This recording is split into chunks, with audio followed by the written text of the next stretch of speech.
Welcome back मित्रों, आपका स्वागत है हमारे चैनल पर। हम साइंस के अंदर पढ़ रहे थे ग्रहों के बारे में और हमने जो सौरमंडल के 8 ग्रह हैं उनको कंप्लीट कर लिया है। आज हम पढ़ेंगे चंद्रमा के बारे में, जो कि पर्टिकुलर जो हमारे रीड के अंदर जो सिलेबस के अंदर मेंशन किया हुआ है चंद्रमा। तो हम चंद्रमा के बारे में जो है विस्तार से पढ़ेंगे। तो सबसे पहले बात करते हैं हम चंद्रमा की। चंद्रमा, देखिए चंद्रमा जो है ये पृथ्वी के सबसे निकट एक कह सकते हैं गोलीय पिंड है। ठीक है, तो पृथ्वी के जो है निकटतम कह सकते हैं हम, पृथ्वी के निकटतम जो है पृथ्वी के निकटतम गोलीय पिंड है चंद्रमा। पृथ्वी के निकटतम जो गोलीय पिंड है वो चंद्रमा है और एकमात्र जो है पृथ्वी का एकमात्र जो है प्राकृतिक उपग्रह है, कह सकते हैं हम प्राकृतिक जो है उपग्रह। पृथ्वी का एकमात्र प्राकृतिक उपग्रह चंद्रमा है। अब देखिए चंद्रमा जो है जिस प्रकार से, अगर ये पृथ्वी है, इस पृथ्वी के चारों तरफ जो है वो चंद्रमा चक्कर लगाता है इस प्रकार से, और जो पिंड अन्य खगोलीय पिंड की परिक्रमा करते हैं वो उसके उपग्रह लगाते हैं। तो कह सकते हैं हम कि चंद्रमा जो है, चंद्रमा पृथ्वी की परिक्रमा करता है, पृथ्वी की परिक्रमा करता है। ठीक है, ये परिक्रमा करता है पृथ्वी की। अब बात आती है कि ये जो परिक्रमा है वो कितने टाइम में करता है। तो देखिए अगर बात करें चंद्रमा पृथ्वी की एक परिक्रमा यानी एक चक्कर जो है पूरा यहां से लेकर के यहां तक वापस एक चक्कर, पृथ्वी की जो परिक्रमा है वो करता है 27 दिन और लगभग 8 घंटे। 27 दिन 8 घंटे। ठीक है, अगर हम आगे भी विस्तार से बात करें तो 27 दिन 27 डे होगा, और बात करें हम 7 घंटे हो गया, और 43 मिनट हो गया, और 15 सेकंड हो गया। एग्जैक्टली जो टाइम है ये है, यानी कि जो चंद्रमा है पृथ्वी की एक परिक्रमा जो है वो 27 दिन 7 घंटे 43 मिनट और 15 सेकंड, और हम लगभग कह सकते हैं कि 27 दिन 8 घंटे जो है ये परिक्रमा जो है एक चंद्रमा करता है। और बात करें हम चंद्रमा जो है वो घूर्णन कितने टाइम में करता है, यानी कि अपने अक्ष पे घूमता भी है। तो चंद्रमा का घूर्णन काल जो है, चंद्रमा का घूर्णन काल अगर बात करें तो घूर्णन काल और परिक्रमा काल बिल्कुल समान है इसके अंदर।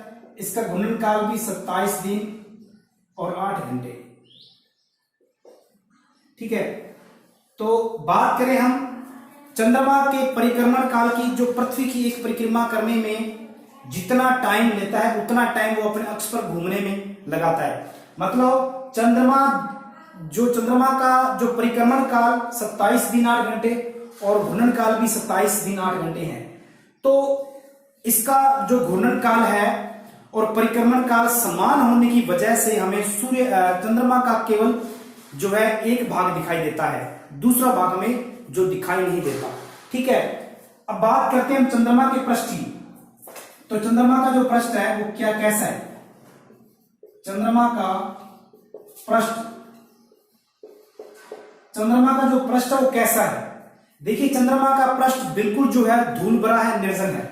ठीक है, तो इसका जो पृष्ठ है चंद्रमा का वो धूल भरा, ठीक है, धूल भरा वह निर्जन है, मतलब वहां पर कोई भी नहीं रहता, बिल्कुल धूल भरा है, निर्जन है।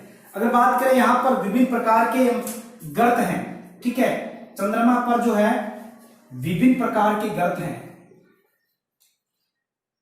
इसकी हम मुख्य जो विशेषता है वो पढ़ेंगे। विभिन्न प्रकार के यहां चंद्रमा के गर्त पाए जाते हैं, यानी खड्डे पाए जाते हैं। ठीक है, अब बात आती है कि यहां पर कुछ जो है खड़ी ढाल वाले जो है पर्वत हैं, खड़ी ढाल वाले, यानी बिल्कुल इस प्रकार से पर्वत हैं, खड़ी ढाल वाले यहां पर क्या है, पर्वत हैं। और यहां पर कुछ पर्वत ऐसे हैं जो पृथ्वी के पर्वतों के समान है। यहां पर कुछ पर्वत जो है, कुछ पर्वत पृथ्वी के जो है पृथ्वी के पर्वतों के समान है, पृथ्वी के पर्वतों के समान है। ठीक है, तो ये बात हुई चंद्रमा के पृष्ठ की। और भी है, यानी कि पृष्ठ जो इसका धूल भरा निर्जल है, विभिन्न प्रकार के यहां गर्त पाए जाते हैं, खड़ी ढाल वाले यहां पर यानी सीधे जो है पर्वत हैं। यहां पर कुछ पर्वत जो है वो पृथ्वी के जो पर्वतों के समान है। हम बात करते हैं आगे कि चंद्रमा पर और क्या है। देखिए, चंद्रमा पर हमें पता है कि यहां निर्जन है, यानी निर्जन क्यों है, क्योंकि यहां पर वायुमंडल का अभाव है, जल का अभाव है। ठीक है, तो हम बात कर लेते हैं चंद्रमा में, और हम पढ़ लेते हैं चंद्रमा के अंदर कुछ विशेषताएं और है। यहां पर न वायुमंडल है और न ही क्या है, न जल है। ठीक है, यहां पर ना वायुमंडल है और ना ही जल है। ठीक है, अगर बात करें यहां पर चंद्रमा पर गुरुत्वाकर्षण जो है, जो गुरुत्वाकर्षण है, वो गुरुत्वाकर्षण आप जानते हैं एक जो है बल है एक प्रकार का जो अपनी तरफ खींचता है वस्तु को। तो गुरुत्वाकर्षण जो बल है पृथ्वी के बल का जो है, पृथ्वी के गुरुत्वाकर्षण का जो है 1/6 है। पृथ्वी के गुरुत्वाकर्षण का जो है 1/6 भाग है। ठीक है, यानी अगर पृथ्वी पर यहां पर गुरुत्वाकर्षण अगर 6 इकाई है तो चंद्रमा पर 1 इकाई जो बल होगा। ठीक है, तो ये हुई बात हुई। अब बात करते हैं हम कि यहां पर मैंने अभी बताया कि इसका जो घूर्णन काल और परिक्रमण काल जो बराबर होता है, चंद्रमा का परिक्रमण काल व घूर्णन काल जो है वो क्या है, बराबर होता है। ठीक है, बराबर जो है, इस बराबर होने की वजह से चंद्रमा का हमें सदैव एक भाग दिखाई देता है। चंद्रमा का सदैव एक भाग जो है वो दिखाई देता है। ठीक है, तो क्यों दिखाई देता है, क्योंकि इसका परिक्रमण और घूर्णन काल एक जैसा है। अब अगर बात करें हम कि इसके मतलब टेम्परेचर की, जो तापमान की, इस वजह से जो इसका तापमान है, सूर्य की जब किरणें पड़ती है, हम जानते हैं कि इस चंद्रमा का समय का प्रकाश नहीं होता, बल्कि ये जिस प्रकार से ये चंद्रमा, ये सूर्य है, ये चंद्रमा है और ये पृथ्वी है, या फिर पृथ्वी हम यहां का दिखते हैं। ठीक है, ये होगी पृथ्वी, ये हो गया सूर्य और ये हो गया चंद्रमा। अब इसका जो सूर्य का प्रकाश इस पर गिरेगा, टकरा करके यहां पृथ्वी तक जाएगा, तो इस समय का प्रकाश इसका नहीं है, बल्कि सूर्य का प्रकाश है। अब इसके जो फ्रंट की साइड है, जो सूर्य के सामने है, वो जिससे कि हमें पृथ्वी जो है वो मतलब क्या है कि हमें इसका आधा भाग दिखाई देता है, आधा भाग जो बैक साइड है वो दिखाई देता है।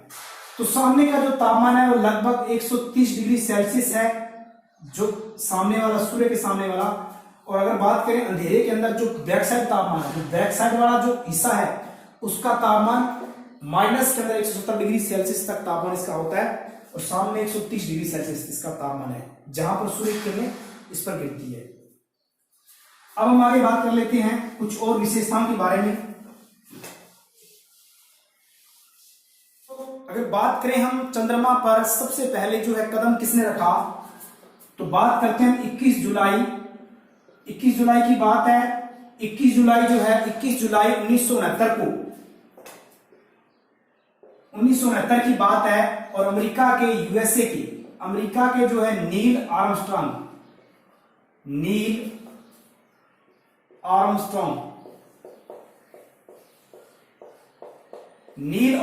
जो है एक साइंटिस्ट थे, एक वैज्ञानिक थे, अंतरिक्ष यात्री थे। इन्होंने सबसे पहले चंद्रमा पर क्या रखा, सर्वप्रथम चंद्रमा पर कदम रखा। इन्होंने सर्वप्रथम चंद्रमा पे कदम रखा, सर्वप्रथम चंद्रमा पर कदम रखा। किन्होंने रखा, नील आर्मस्ट्रॉन्ग। उसके बाद में जो अगले जो बाद में गए, उसके बाद में यूरी जो है गगारिन, यूरी जो Aldrin, Yuri Aldrin, Yuri Aldrin. दूसरी बात चंद्रमा वाला कदम से लगा, यानी दूसरा कदम कह सकते हैं यूरी एल्ड्रिन। यूरी एल्ड्रिन ने कदम रखा जो कि चंद्रमा पर, ठीक है। तो प्रथम सबसे पहले 21 जुलाई 1969 को यूएसए के नील आर्मस्ट्रांग जो है उन्होंने चंद्रमा पर सबसे पहले कदम रखा। अब देखिए चंद्रमा की कुछ और विशेषताएं हैं कि हम जानते हैं कि चंद्रमा जो है, चंद्रमा की जो हम जानते हैं पूर्णिमा अमावस के बारे में आप परिचित होंगे, फिर भी बात कर लेते हैं हम। पूर्णिमा क्या होती है, अमावस क्या होती है। अब देखिए हम चंद्रमा की जो है विभिन्न कलाएं देखते हैं, ठीक है। अगर बात करें हम पूर्णिमा की तो चंद्रमा की जो है, चंद्रमा जब पूरा दिखता है मतलब बिल्कुल गोल दिखता है, चंद्रमा की जो है पूर्ण कह सकते हैं हम चक्रिका, पूर्ण चक्रिका जो दिखाई देती है जिस दिन, यानी जिस प्रकार बिल्कुल गोल दिखता है चंद्रमा, वो कहलाती है पूर्णिमा की रात। यानी उस दिन पूर्णिमा होती है, यानी चंद्रमा की पूर्ण चक्रिका जो है जिस दिन दिखाई देती है उसे पूर्णिमा कहते हैं। और बात करते हैं अमावस की, अमावस्या, ठीक है।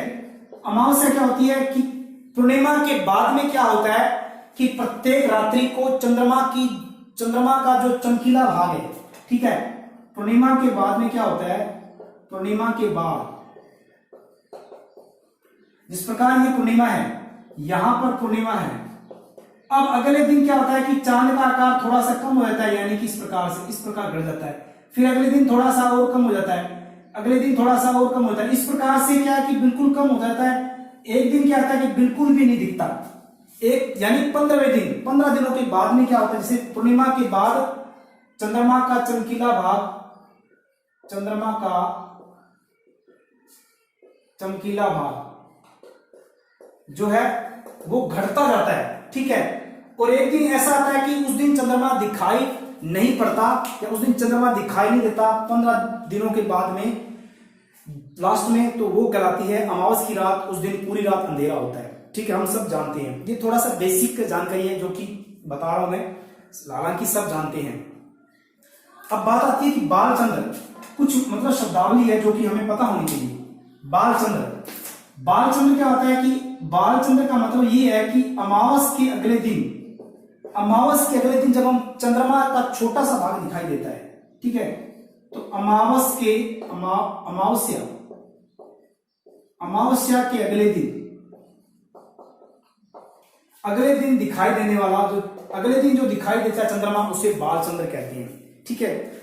अब देखिए अब बात आती है कि चंद्रमास, एक शब्द और है चंद्रमास। चंद्रमास का मतलब है कि एक चंद्रमा का महीना, यानी चंद्रमा के अनुसार एक कंप्लीट महीना। तो